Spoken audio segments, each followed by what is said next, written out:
It is said a journey of 1,000 miles begins with a single step. From the land of Matoke, Uganda, Edwin Opatia crossed borders and towards vast different counties in his thirst for education to study clinical medicine at Mount Kenya University. His quest for leadership led him into leading students of Mount Kenya University as an external affairs minister the year 2016-2017. We're here today to find out about his leadership skills and how it has impacted different generations. Subscribe to our YouTube channel, Sauti Kweli Media, as we bring you the show, The Tomorrow Leader. Join us as we discuss more. My name is Edwin Opatia, a graduate of Mount Kenya University School of Clinical Medicine. I pursued Bachelor of Science in Clinical Medicine at the university. And like you said, I had an opportunity to serve as the External Affairs Minister in the Students' Council in 2016. And in the same strife, I keep the ties close to Mount Kenya University because it is always my big dream to see the university that you joined when it was just getting off the scratch, to see it becoming something big and impacting to the society. When you tell me to introduce myself, I can't just do it in a nutshell, so allow me be introducing myself as we go along with the discussion. Oh, you prefer we getting to know you step by step? Absolutely. Okay, so being a foreigner in another land, how did you find it easy to maneuver your ways through the very many students from Kenya, from Mount Kenya University, and become the External Affairs Minister, having, I'm sure you're contesting amongst other Kenyans and it was easy for them to beat you. How did it happen? Well, I wouldn't agree when you say how easy, but through the strife, maybe at the end we made it easy because victory came our way. It was not easy in the first place, but the belief of our students and the changing mentalities made them believe that we can give a hand to someone who has come in from maybe a foreign land and then test the leadership. I didn't fall from nowhere to be the External Affairs Minister, I remember in 2016, but the extensive work that I involved myself in before even 2016, I think played a big role towards my election as the External Affairs Minister. Going far from the academic side and involving myself in extracurricular activities, being a member of the active clubs in the university. I remember I was so much attached to the YAKEN club, that is Youth Against Corruption and Negative Ethnicity. I gave in my all as an active member, which could see me later be voted in as the chairman of that club. And holding on to the same, I had an opportunity to be spotted by the EACC, that is the Ethics and Anti-Corruption Commission, who hosted me at Pwani University back then around 2014 to brainstorm on the struggle in the fight against corruption, especially in the institutions of learning. So coming back to the university, Mount Kenya University, I had to collect my like-minded members and colleagues at the university so we could form the integrity movement. We had a powerful integrity club at Mount Kenya University, and I really give credit to the guys who supported me, who moved with me behind, because they are the reason that motivated me to go ahead and contest. And when I showed interest, at first I never wanted to give in to that, okay, because I saw politics being a dirty game, so I could not really classify myself as a politician. But sitting back and realizing that institutional leadership at the university is so much politicized and so much being tainted bad. So you have to move out of the umbrella and demonstrate the leadership skills you have to the entire university, other than just clinging to the few people you sit with in one hall to debate on the weekly basis. So that's the motivation that drew me towards contesting for external affairs. And now the works that we had done before being so evident, it made the other students to believe in me. I said, besides now just looking at someone who is politically noisy, let's also try to give chance to this young man who has been just kind and committed to the club activities. Maybe he can perform beyond our expectations. So that's what made me win their hearts at the end of it all. Youth against corruption. It's a topic we'll come back to it later. You've talked about your challenges, campaigns within the university, which is politicized like a normal campaign. Was it easy? Did you have goons? Did you work with mentors, goons, or who helped you get where you got? Well, I will quote the words of Sir Isaac Newton. If I've seen further, it's by standing on the shoulders of the giants. So standing on the shoulders of those who are ahead of me made me crush the hard situations. I accepted mentorship. I accepted advice from all the across all the classes of comrades, and bowing down to whatever advice they gave me, of course, had to see me strategically positioned. I did not invest in goons because my agenda was to stick to leadership that can give sense and redefine university status. Because everything that we spread onto the public there starts with us here at the university. So if we want to have some good leadership in our society, then we must cling to it at the university. That is what I drove my agenda with. And if you look at my campaign team, back then, I mostly picked students who had just joined the university in year one, semester one. So I don't think they had already been poisoned into goonship, no. And then those who believed in my leadership, because they knew I am a straightforward person. And I had to stick to that, the agenda that was easily bought by the students of the society, because they had tested those who led in an aggressive way, but maybe they could not meet their expectations. So I stuck to the low-level politics, campaigns that really saw me through, and the students actually, we won it together. Yeah, I carried it to them. A graduate of clinical medicine. What made you choose external affairs rather than going for health and accommodation, since it would have been easy for you to, you knew everything about health, and it would have been easy for you to work in health rather than external affairs? What motivated you to be the external affairs minister of Mount Kenya University? It's a question I've been asked by many, including my head of department back then. Yes. Yeah. Well, my desire has always been to fly higher. Mm-hmm. When some people are dreaming of walking faster, mine has always been to fly. So you see, being in the position of, actually, I came to the Mount Kenya University as an international student. I was well versed about the international students and also the local students we have in the university. So I had to explore further. As a student from the College of Health Sciences, I knew that even if they called me in Juja, maybe a student has been starving in the house for long, I know that the first care to give is not just calling police or an ambulance to pick up the person, but save the person from maybe hypoglycemic coma. So you see, knowing that he's suffering because he has starved for too long. The sugar levels of glucose is low, maybe you need resuscitation, you know. So it's not about the course you are taking, but how much are you informed about the situation. I wanted to link Mount Kenya University to the outside world. When I sat and checked about the mission and vision of the university, it was beyond working and rotating around the university hostels. So I wanted really to show the students what we mean by the position of external affairs. Because I remember my counterparts, those who had come before me, were only campaigning on basis of strengthening the security around the university.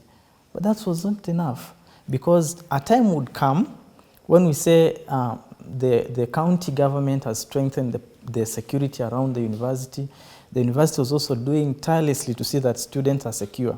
Would that mean if security is okay, there's no work for external affairs? Okay. Of course not. So I wanted to show a student, if you came from your home village to reach the university, what are you taking back home? What is the connection between you at the university and back in the village, whether or not you have the university degree that brought you here, but the service, can you give a sense of university education, the university in you? That's why you see for me right now, I boast, I came to Mount Kenya University and I took the university home. So you see, that is the sense I wanted to create within the students and pulled me to go beyond just being a clinical medicine student. So in short, you being the External Affairs Minister helped you in ensuring that Mount Kenya University reaches Uganda? Absolutely, yes. Right now, I work still with Mount Kenya University establishment in Kampala, Uganda. It shows how much I wanted to take the university back to my grassroots, you see. So I came here and I wanted them to realize that the university I came, I was bargaining for them. And I want to give thanks to the top management of the university, listening to the plea, accepting those who had tabled before and believing in the works we did after they went. It gave motivation to see that the university is set up, and right now we are progressing well. We have a good number of students there. Oh, that's good. Now, tell me a little about, you have talked about the Youth Against Corruption. How did it impact to your leadership? Before now we go maybe deeper into your leadership at the university. How did that group or association within the university impact your well-being, your leadership, to you being who you are today at the university level? They say leadership starts from that small level or that small thing you think you can lead. If whatever I am today, I owe it to that organization, Youth Against Corruption and Negative Ethnicity. And you will allow me just to mention one, Mr. Gitau Thabanja, the brain behind the Youth Against Corruption and Negative Ethnicity. Mm-hmm.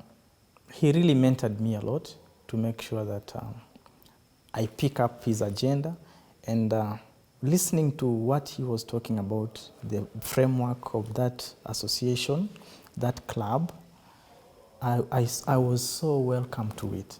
So I took it up with both hands and with a lot of dedication, made a very big impact. Also following the government initiative on the Leadership and Integrity Act in the National Constitution of Kenya that led to the establishment of the EACC.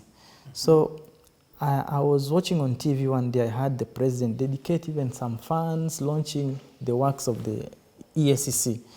So I just knew we are on the right track, so that we could now embrace it from the other side, as the government, national government also does on the other side. They always say it's the young trees that make up a forest. So if we could not embrace this at our naive stage, then it would be very hard to, bend us when we're already grown. That is why I had to take it up, both hands, dedicate myself. Little did I know that the small works I was doing were impacting the students that I was serving below me. So it was evident when they all turned up, when I needed them to vote for me. They turned up in massive numbers without bribing them, without putting in any coins, any handouts. It saw me cling to victory. Youth Against Corruption made you who you are. And I believe it has made you a free, corrupt, young, ambitious leader of tomorrow. That is what we look at. Now, let's talk about leadership. How has this leadership, being the External Affairs Minister at Mount Kenya University, impacted your life today? How has it changed your perspective about life, a perspective about Kenyan and world politics, and who you want to be tomorrow? The position that I have held back then has changed my notion of what people say outside there. Mm-hmm. Not until you prove something yourself, it will always look like a myth. People can define other communities in different ways, but when you interact with them one-on-one, you'll always have a good and clear definition of them. I've worked with people across races, I've worked with people across quality, I've worked with people across qualification, and I can attest that it is what you give to the person that they reflect back to you. So if I've given them goodness, they will treat me with kindness. If I've shown them I am rude, they will treat me with rudeness. And that is what has helped me maneuver through. Away from home, even when I'm back home, I am received with open hands because I have learned to interact with people. Those who are class above me, those in the same class with me, and those I am slightly above, so that I can embrace them and know how to mingle with everyone at their own standards. In your own perspective, being a young leader, ambitious, I know you have ambition. Where is it going to lead you? What do you think about the, and I don't know now if I talk about Kenyan or Ugandan politics. It's your own perspective, but kindly tell us, what do you think about how your leadership has impacted to the Kenyan politics and even the world politics, and where do you want to be in these politics? Do you want to see you somewhere? Because we have seen very many student leaders end up into national politics. The word politics always sounds cracky to me. When we are passing through institutions of higher learning, I would always love to pronounce the word leadership other than politics. But again, politics is something we cannot run away from. Even when you're seated in your own house, you hear politicians passing policies that affect you as well. So we can't pay a deaf ear to it. Sometimes when you want to ignore something, the forces behind you will always push you to it.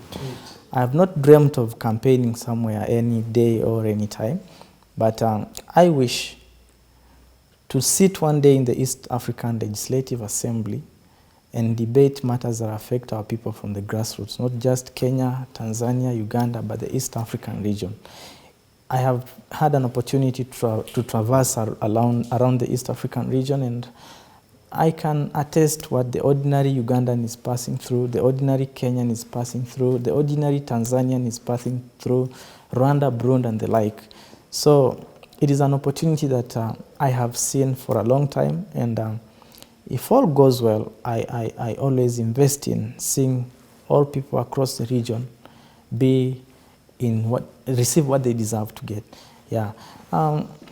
Currently, I'm a bit pleased because I see most of the people we've served with reach out in the various elective positions, and they have clinged to power. They have won actually the elections, and I'm very proud about them.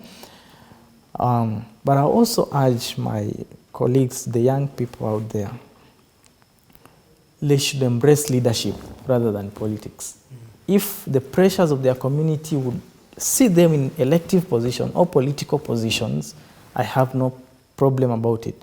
But once you embrace leadership, build on the leadership in you, you will not care about the political position you are sitting in. You will not care whether people have voted for you or not. You will still remain the great person. I've always defined integrity as standing for what is right, even when no one is seeing you.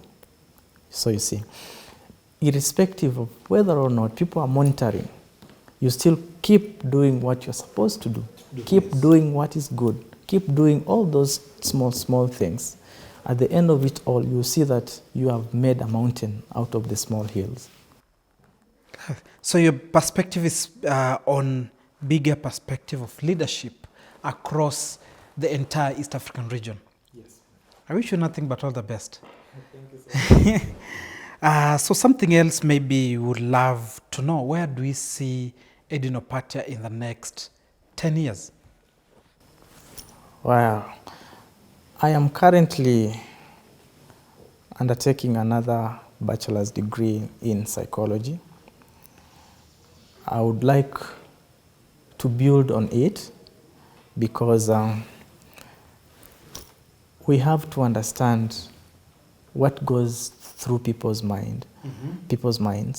We've had a lot of depression. Our students have committed suicide. In our communities, people have gone insane.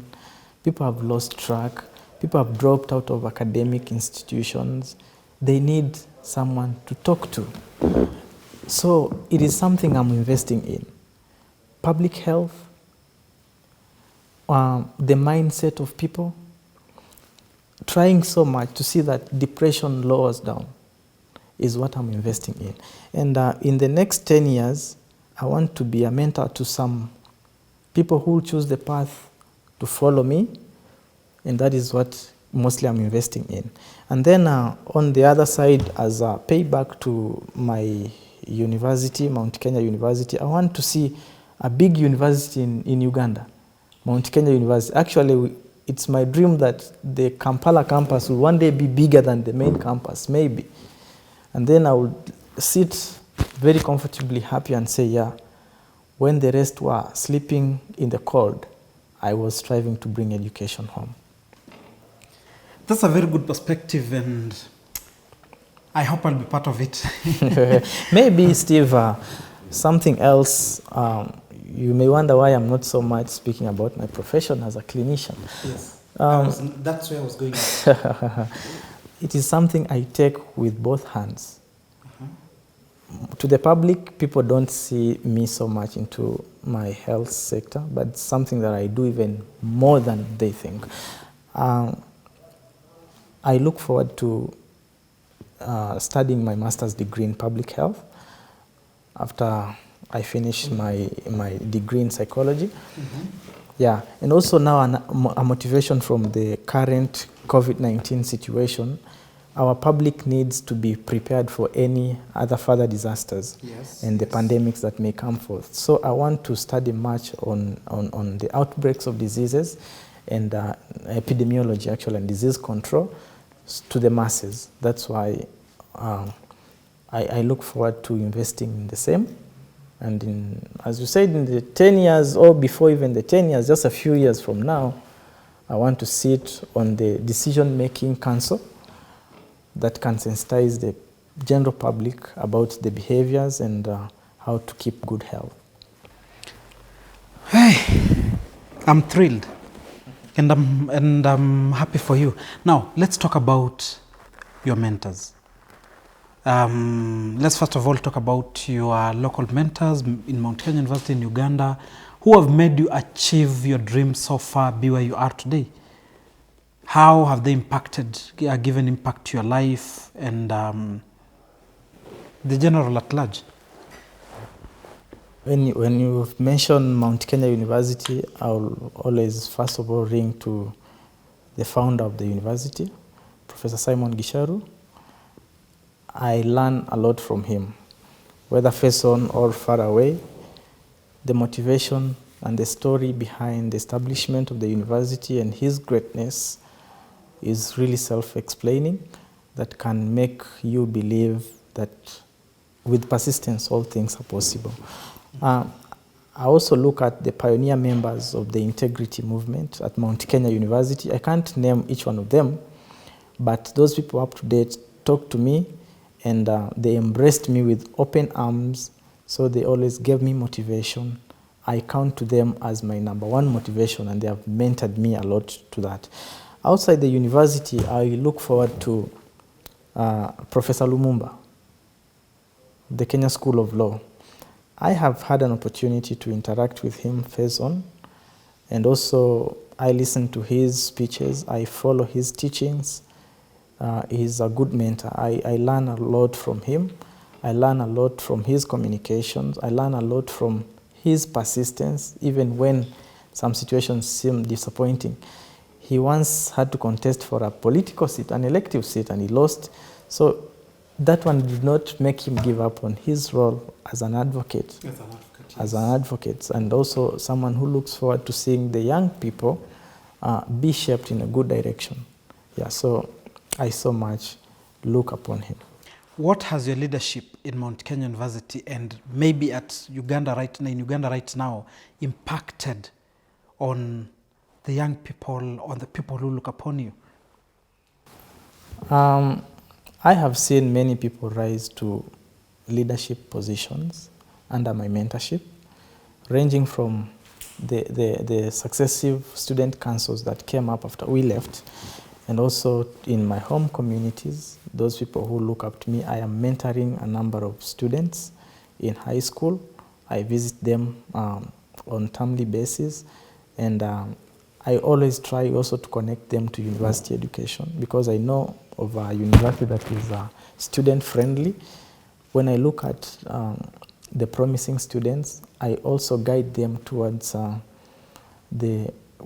career guidance. I give them career guidance, course selection when they finish high school to join university. I've done mentorships. When in Nairobi, I've moved to various universities to see we have ties on good leadership based on integrity. We have branches in JKUAT, the University of Nairobi, African Nazarene, ZTech University, and the like. I am proud to have moved through. Also in Moi University in Eldoret. Yeah, so it gives me good motivation about it. Wow. Words cannot explain the strides you've made towards achieving your goals, and I wish you nothing but all the best. So maybe as we finalize, who is your greatest inspiration? Somebody you look at maybe across the world and say, one day I want to achieve my goals, but you have somebody look at me. I always say, I look at Barack Obama. He inspires me from nowhere to being the president of the superpower country in the world. So me, Barack Obama inspires me. Who inspires you? That other young leaders and youths looking upon you can look upon him and say, if this person inspires Edwin Opatia to who he is today and maybe to whom he will be tomorrow, who they will look upon him too. Someone might say, maybe you opened my head before you spoke, but I won't be ashamed to say whom I look up to. The former president of the United States, Barack Hussein Obama, beating all the odds, and when you read his book, The Audacity of Hope, you must accept him as an inspiration. Mm-hmm. I have followed him since 2008, but I became more committed to following him in 2013, starting 2013. I never miss a speech of him. I never miss moments that he has shown up to the world. So every step that he has taken, I look upon it as an inspiration. So when I'm mentioning my inspirational people, I will begin with him. He's top of the list, absolutely top of the list. At least I'm happy that I can share somebody who inspires me with this young and upcoming vigorous leader of tomorrow. I want you to look at this camera and tell somebody who is watching you, somebody who is inspired by what you have done, somebody who looks upon you, tell him how can he be who you are today, and which are the last words you can give it to him. Thank you so much, Steve. In my parting shots, if there is something productive you are doing and you believe it is, keep doing it. The forces outside there will discourage you. People may not notice that you're doing something good, but if you know it is doing great in your life and it is impacting someone else, please stick to it. No matter how long it will take, at the end of it all, you will see the fruits. They always say, I saw a quote somewhere that with time, even an egg will walk. So if you keep nurturing, incubating that idea you have, with time, I am 100% sure it's going to bear fruit. Thank you so much. We have now talked to Edwin Opatia, very talented young man, focused, and ready to achieve a lot in life. As we have seen, he has talked about him being sitting one day in the East African Legislative Assembly and venturing ahead policies for young people and what he has seen across the country. We look upon hosting more and more people, and we look upon making people learn of our tomorrow leader. It's time that you and I stood up and shaped this nation, both politically, socially, religiously, in any kind of way we can. We should not be left behind. So I was your host, Stephen Opanda, in our show, The Tomorrow Leader. Ensure that you subscribe and continue following us. Thank you. See you then.